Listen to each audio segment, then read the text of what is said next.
देखिए कभी भी ना क्लोज टेस्ट सॉल्व करने के लिए पहला काम आपको क्या करना होता है, पहले तो आप पूरा का पूरा ये जो गिवन आपको पैसेज है फिलर्स वाला, इसको आप रीड करोगे। अच्छा देखो, हम लोग जब भी पैसेज सॉल्व करते हैं, क्लोज टेस्ट सॉल्व करने में हम सबसे पहले अपना ये पूरा का पूरा गिवन पैसेज सॉल्व करेंगे, लेकिन जब हम पैसेजेस सॉल्व करते हैं तो उसमें मैं आपको कहती हूँ कि क्वेश्चन रीड करना है, उसके पीछे मतलब एक लॉजिक है, वो हम लोग बाद में देखेंगे। अभी के लिए आप ये समझो कि जब भी आपको क्लोज टेस्ट सॉल्व करना है, सबसे पहले आप पूरा का पूरा क्लोज टेस्ट पढ़ोगे, इससे आपको ये समझ में आएगा कि इस पर्टिकुलर क्लोज टेस्ट का थीम क्या है, ठीक है, इस पर्टिकुलर क्लोज टेस्ट का टोन क्या है, एज वेल एज कौन से टेंस में हमारा यहाँ पर पूरा का पूरा जो पैसेज है वो चल रहा है। फायदा क्या मिलेगा, जब आप टोन समझ जाओगे कि पॉजिटिव है या नेगेटिव है, तो अगर कोई आपका क्वेश्चन वोकैब बेस्ड होता है ना, तो वहां पर आप ऑप्शंस एलिमिनेट कर पाओगे कि हमारा पैसेज तो पॉजिटिव था, तो फिलर में फिर हमारा जो वर्ड है वो कहीं ना कहीं पॉजिटिव टोन का होना चाहिए, या फिर वाइस एंड वर्सा, है ना। साथ के साथ अगर आपको ये पता चल पाता है कि भाई जो हमारा पैसेज है वो कहीं ना कहीं पूरा का पूरा लेट्स से प्रेजेंट टेंस में चल रहा है, अब अगर आपको कोई वर्ब वगैरह लगानी है तो वर्ब्स आप देखोगे कि फिर हमेशा कभी भी देखना, एक चीज समझना, एक ही कॉन्टेक्स्ट में अगर बात हो रही हो ना, तो सेंटेंस जो है अलग अलग टेंसेस में आपको देखने के लिए नहीं मिलते हैं, पूरा का पूरा पैराग्राफ सिंगल टेंस में होता है,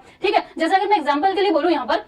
कि भाई हमें क्यों ये पूरा का पूरा पैसेज पढ़ना है और क्यों हमें इसका टेंस समझना है,